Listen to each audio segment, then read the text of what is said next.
I'm Arnold, candidate for State Senate, District 7, Wisconsin. Today's topic is about immigration.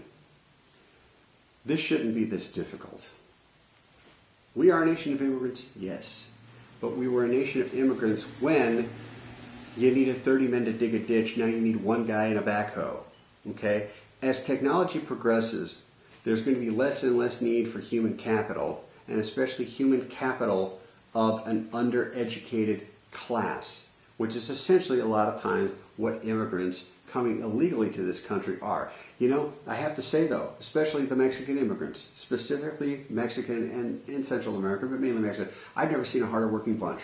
I really have. They will do jobs that other people won't do. Let's get them in there. If there's a need for them, let's get them in there. But the only difference between a documented immigrant and an undocumented immigrant is documentation. This shouldn't be that hard to fix. Again, it's not rocket science, it's not brain surgery, we're not forming Voltron here. This is a federal case, but I feel that I need to address it because, again, I don't think anybody else has these ideas. My big idea is SPAN. S-P-A-N. And no, I won't say his name, but a Puerto Rican buddy says, does that mean speaking Span? No, it's not that. It's SPAN. S-P-A-N. S, speak the language. P, pay taxes. A, assimilate, and no benefits. If I moved to France or to Greece or to Sweden, matter of fact, there was a girl in my high school, it was a year older than me, most gorgeous eyes on the planet. And she spent a year over in, it was either Sweden or Finland. And somebody had asked her, because she came and talked to the class, I think it was a social studies type class, and they asked her, how long did it take before you could really, speak pretty fluently? She said 6 months. So if you can't I'll even give you a year, you need to be able to speak the language. Because if I go over to France or Greece or Belgium and I expect, hey, this sign needs to be in English, press 2 for English. Now granted, most people in the modernized world do speak English because there has to be some sort of common medium. And English is the hardest language to learn to write, but the easiest language to learn to speak. Because there's so many phrases for it, and because instead of to the store I am going, which is almost every single language, even Latin-based languages and even German, we say I am going to the store. So it allows for a lot more descriptors. There's no plurals in other languages. There's one or many. With ours, with others, it's just yes, there's many, but there's no differentiation for it. Every single language aside from ours actually has gender tied to it, which may be one of the reasons that, these crazy people, oh, gender's made up. But you need to be able to speak the language. And we give you a year. If you can't hold a conversation, excuse me, where's the bathroom? Can you tell me how to get to the nearest hospital? If you can't carry on a basic conversation, out. You get a year. That's plenty of time. That's enough time to have a kid, conceive a kid, have a kid, and be well into the first trimester of another one. That's enough time. Okay? P, pay taxes. A lot of them paid cash under the table, which I get it, but that also allows the people who are paying them to pay them less. Now, far be it from me to say that I will ever want somebody to be taxed, but if you're going to be part of this collective, if you're going to be part of this country, if you're going to be a citizen, you must pay taxes, you must file taxes. And again, that comes with becoming a citizen, speaking the language, and the rest. But that's a key.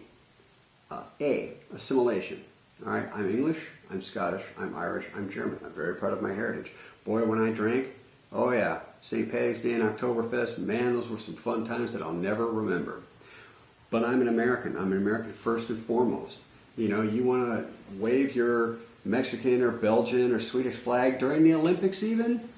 I'll even cut you some slack there. But you're an American. You're an American first. If you want to be here and you're not working for a year and going home, okay, then you make that bet and you say that. Okay, I'm going to do this. I'm going to go for a year and go home. Otherwise, if you plan on staying, you plan on raising your kids as American with Mexican or German or Belgian heritage like I have, European, English, Welsh heritage, but you raise them as an American.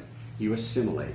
Like every other culture did when they came here. They might not have done it, and they formed a, that's why, oh, there's Little Italy, and there's a little Poland, there's a little, because they had groups to where they had English-speaking people that would communicate with the outside world, and they did their thing right there in that community, what they were used to.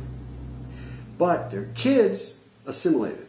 Their kids learned English, they learned the American way, they learned the Constitution, they learned the Pledge of Allegiance. That's a key. Assimilate.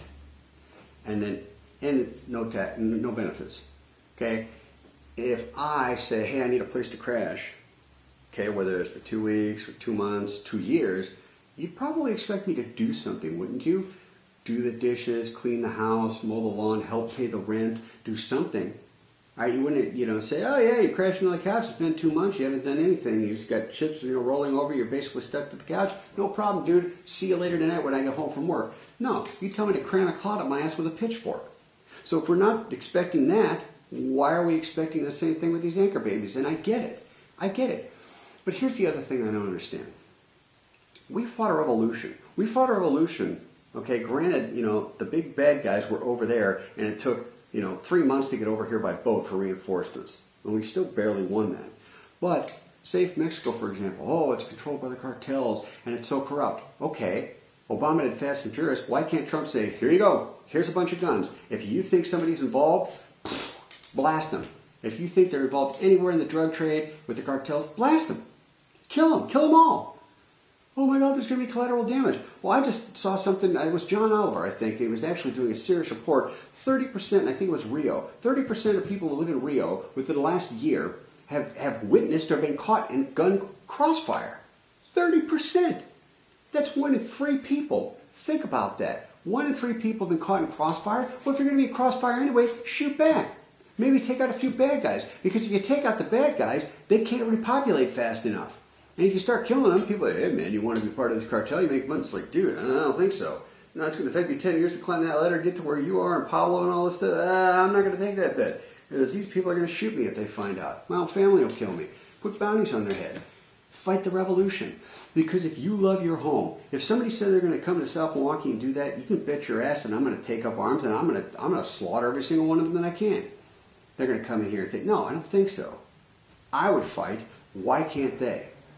And if they are so willing, they're going to risk their life to go, thousands of miles through a desert with no food, no water, take their kids with them, which is basically child abuse as far as I'm concerned. If you're willing to do that, why aren't you willing to take up arms and start slaughtering these bad guys?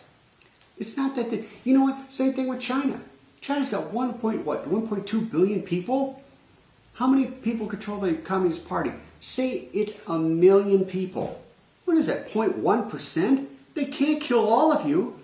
You just march right there to Tiananmen Square. If they would have had enough people to overtake the tanks, they would have run out of ammo. They'll eventually run out of ammo. You could be like waves and waves and waves of cockroaches. Yeah, they'll mow you down, but they'll eventually run out of ammo and they'll eventually fall. The man with nothing has nothing to lose. I don't understand this mentality. You're willing to go there, oh, maybe there's a better life. And I get that. But why aren't you willing to fight for it? Why aren't you willing to fight for it? And that's what we should be doing. We should be helping them overthrow that government, write their own constitution the way they want it, model it after us, even though Ruth Bader Ginsburg thinks ours is bad. Right there, sit and spin, sister. Of course, you can't, center of gravity would probably be good for spinning because I don't think you've opened your arms. Despise that woman. But that's what needs to be done with immigration. And again, nobody's saying this. Nobody's coming up with the ideas. We gotta let them in. Life happens in the middle. We can't keep arguing these points and getting nowhere. And again, compromise is a virtue to be cultivated, not a weakness to be despised. If we have to compromise, so be it. At least we're getting something done. The Democrats had all the opportunity. They passed Obamacare, they almost passed cap and trade, but they couldn't do immigration. Why? Because they don't want to fix it, because it divides people against us Republicans. And they know that. That's how slimy they are. God, they're despicable. We're the plural, fine. They're despicable, but we don't do things like that. That's why I switched. So, those are my thoughts on immigration. If you have any questions, feel free to email me at voterigharnold@gmail.com.